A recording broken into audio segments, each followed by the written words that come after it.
Aku percaya akan Roh Kudus, Gereja Kristus yang kudus, persekutuan para kudus, pengampunan dosa, kebangkitan badan, kehidupan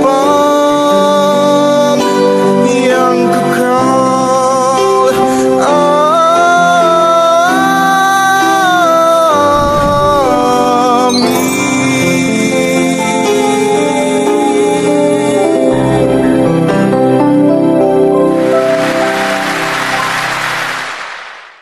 Salve. Pertama-tama saya mau buat disclaimer kepada semua audiens, bahwa video ini ditujukan kepada para pengikut Kristus di dalam gereja Katolik dan kepada siapa saja yang ingin mempelajari iman Katolik dengan tulus dan jujur. Tujuannya adalah katekese untuk memperkuat iman kepada Yesus Kristus dan memberikan tambahan pengetahuan tentang ajaran Kristiani di dalam gereja yang satu, kudus, Katolik, dan Apostolik, yang bersumber pada 3 pilar kebenaran yaitu Alkitab, tradisi suci gereja, dan magisterium gereja. Selain itu, video ini bersifat apologetik. Artinya, konten video ini berisi argumentasi-argumentasi yang mempertanggungjawabkan kebenaran ajaran iman Katolik. Jika Anda bukan beragama Katolik, saya tidak menyarankan Anda untuk lanjut menonton karena ajaran iman yang dijelaskan mungkin berbeda dan tidak sesuai dengan ajaran iman di dalam agama Anda. Namun jika Anda tetap ingin lanjut menonton, itu adalah hak Anda masing-masing sebagai pribadi yang memiliki kehendak bebas dan saya tidak bisa melarangnya. Jika Anda tidak setuju dengan ajaran iman Katolik yang dijelaskan di dalam video ini, tidak apa-apa. Toh, ini bukan ajaran agama Anda. Sekarang mari kita simak videonya. Christian Prince adalah seorang tokoh yang cukup menonjol dalam dunia apologetika Kristen kontemporer, dikenal karena gaya debatnya yang khas dan kontroversial. Melalui kanal YouTube-nya, ia aktif terlibat dalam perdebatan teologis, terutama dengan tokoh-tokoh agama lain, khususnya Islam. Gaya komunikasinya yang lugas, terkadang disertai dengan bahasa yang cukup vulgar, menjadi ciri khas yang membedakannya dari apologetik Kristen lainnya. Dengan latar belakang pendidikan dalam bidang hukum Islam, Christian Prince memiliki pemahaman mendalam tentang sumber-sumber utama Islam. Pengetahuan ini memungkinkannya untuk melakukan analisis kritis terhadap berbagai doktrin dan ajaran Islam. Dalam debat-debatnya, ia seringkali menyoroti kontradiksi internal dalam teks-teks suci Islam serta ketidaksesuaian antara ajaran Islam dengan fakta sejarah. Salah satu ciri khas debat Christian Prince adalah gaya debatnya yang agresif. Ia tidak segan-segan untuk menyerang lawan debatnya dengan pertanyaan-pertanyaan yang tajam dan seringkali bersifat provokatif. Tujuannya adalah untuk memaksa lawan debatnya untuk mengakui kelemahan dalam argumen mereka. Gaya debat seperti ini tentu saja memicu pro dan kontra. Banyak yang mengapresiasi keberaniannya dalam membela keyakinan, namun tidak sedikit pula yang mengkritik gaya debatnya yang dianggap kasar dan tidak etis. Meskipun gaya debatnya yang kontroversial, Christian Prince memiliki banyak pengikut yang setia. Mereka mengagumi keberaniannya dalam membela kebenaran dan kemampuannya dalam meruntuhkan argumen lawan debatnya. Namun, di sisi lain, banyak pula yang skeptis terhadap klaim-klaimnya dan menganggapnya sebagai seorang yang fanatik. Ringkasnya, Christian Prince adalah sosok yang kompleks dan multidimensi. Ia adalah seorang apologetik Kristen yang cerdas, bersemangat, dan kontroversial. Gaya debatnya yang khas telah membuatnya menjadi salah satu tokoh yang paling dikenal dalam dunia debat agama di era digital. Dalam video ini, Anda akan menyaksikan Christian Prince mengkritik keras seorang individu Protestan yang secara terbuka mengejek praktik keagamaan Katolik, bahkan termasuk ibunya sendiri yang beragama Katolik. Sang Protestan ini menuduh umat Katolik menyembah berhala dengan berdoa kepada, dan menyembah Maria. Ia bahkan menyombongkan diri sebagai orang yang telah dilahirkan kembali dan tidak mungkin melakukan hal-hal tersebut. Ironisnya, individu ini malah melontarkan tuduhan-tuduhan palsu terhadap umat Katolik tanpa adanya bukti yang kuat. Christian Prince dengan tegas menyoroti kontradiksi dalam sikap orang ini. Ia mempertanyakan bagaimana seseorang yang mengklaim telah menerima keselamatan dapat bertindak begitu menghina terhadap orang lain, terlebih lagi terhadap anggota keluarganya sendiri. Mari saksikan videonya. Namun sebelum itu, jangan lupa like, subscribe, dan tekan tombol lonceng supaya Anda tidak ketinggalan video-video dari Katolik Harus Tahu. I don't like stupidity. You know, the Bible actually forbid me from saying the word stupid. But the Bible allows me to say the word stupid when people say something is stupid. Which means I cannot call someone saying something stupid unless he is doing that. I'm not trying to insult. In the front of us we have a sister here. Her name is Jackie. She's saying, is CP a Catholic? No, I am not. A Catholic pray to Mary, CP. You are wrong. They are sorry. My mother is a Catholic and she pray to Mary.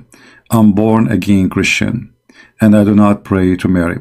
I mean, here you see how many mistakes you made, Jackie. With my respect to you, I consider you as my sister in Christ, and I don't mean to say any harsh words for you, but obviously your tongue is running by itself and your brain is not functioning. Let me show you how many mistakes you made in your own sentence. For sure, I'm not talking about your English. Catholic pray to Mary. That is very, very silly to say. If you read the Bible, I'm not sure even you do. You see, you said your mother is a Catholic, so you do not know what your mother she say. Your mother, she is not praying to Mary. You are really ignorant. Extremely ignorant. And I saw those comments all over.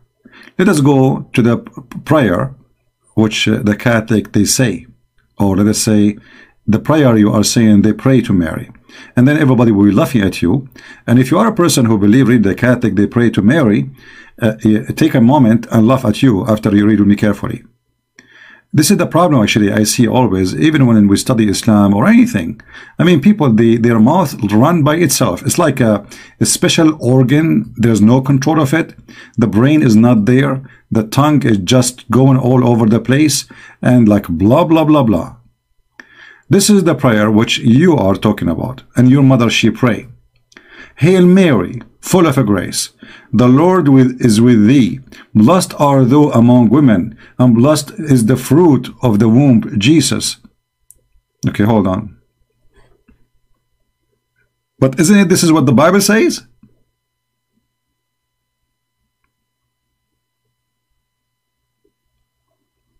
This is a quotation from the Bible. So you are saying when the angels they say this to Mary, they are worshiping Mary. Then they will say to you, hold on, here it says Holy Mary, Mother of God. They say, well, she is holy and Mother of God. Well, the Bible mentioned about holy people, right? Holiness is Mary. I mean, you see, if Christ himself, he chose to come through Mary, obviously Mary, she is a pure. Here is about being pure. She is the best pure woman ever. And this is why she was a chosen, elected. She was chosen by God himself. I mean, how much honor you want that the Messiah, your Lord, he is born of Mary. How honor a woman she can accomplish. Which one is better for my mother? To be my mother or to be the mother of Christ? For sure, I am not the one who is going to win. So, you are out of control when you say things which is silly. Mother of God, they say to you, they say she is a mother of God. Isn't it Jesus your God? Okay. Isn't it she is his mother by birth? So she is mother of I mean, the state, either you believe that Jesus is God, then you cannot complain about such a statement because yes, she is his mother. Then you will say, but God don't have a mother. By birth he have. This is what Christianity teach. In Christianity, by the Bible, that Jesus is the son of Joseph and the son of Mary, by birth. This is what the Bible teach. By the flesh. And look what you are ignoring. Pray for us. Pray for us. She is herself, she is doing an act of worship. Mary herself, they are asking her to worship with them. They are not praying for her. Pray for us. Or maybe you are blind, you did not see the main purpose of the whole this thing here. Pray for us. Mary herself joining the believers, praying to the Lord. So you said that Mary, she pray, or Catholic pray for Mary, but this is not what the statement is saying. The Catholic is asking Mary to pray for them. So for the sake of God, I don't know, I hate to use the word stupid and silly, but I have to use it. I mean, sometimes people, they have no brain. I don't know what happened to the brain. We killed it. I think the food we eat, I don't know what happened. Those people are asking Mary to pray for them. They are not praying to Mary. And everything you saw there is written in the Bible.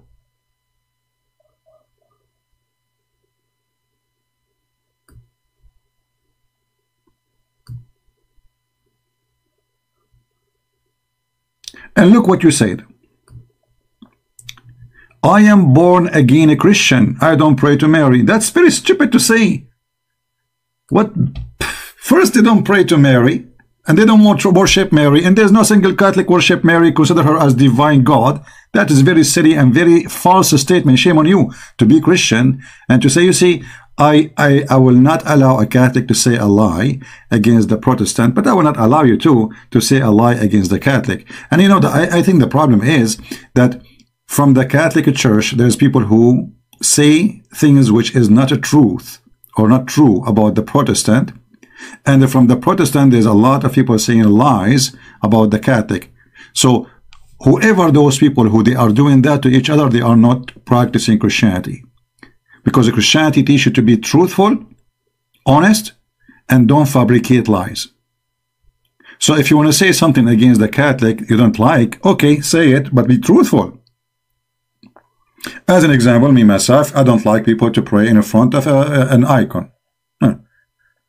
I'm not going to fabricate a lie, say they do something but it's not true. I don't agree with them with that, but I still understand those people, they love Jesus, they love Mary, and they are not worshiping the image, they are not worshiping the picture. I am against it, but still that will not make them not Christians. You see, if you commit sin, you are not Christian, that's mean none of us is a Christian.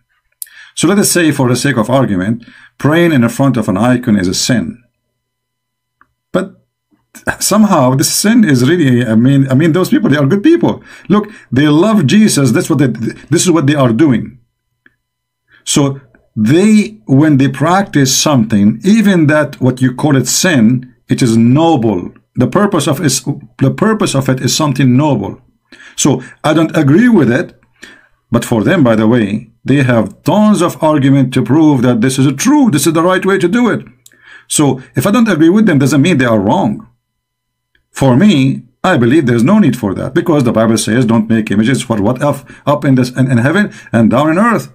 However, they will quote for you verses and they will say, show you, okay, there is other verses saying, etc. So it is a different opinion, but still they are Christians who believe in the Messiah, who worship Jesus, who believe in the Father, the Son, the Holy Spirit, and nobody is adding a new divine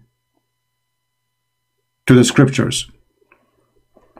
And actually, when you say I am born again a Christian, obviously you do not know what born again Christian mean.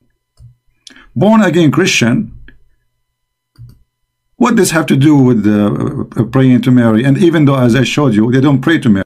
Born again a Christian, if you go to John chapter 3, you will see it says that born again, you see, you are acting the same as the Jews, and even the same as the disciples who they used to be Jews, and they are taking things literally. The same as the Muhammadan today. When Jesus, he said born again a Christian, the understanding was not correct. They said, how can someone be born when they are old? And this was the question by Nicodemus. Surely they cannot enter a second time into their mother womb. So what born again a Christian mean? The Messiah, he answered. He said that to be born a Christian, again a Christian, is the one who is born by the water and of the Spirit. Aku percaya akan Roh Kudus, gereja Kristus yang kudus, persekutuan para kudus, pengampunan dosa, kebangkitan badan kehidupan.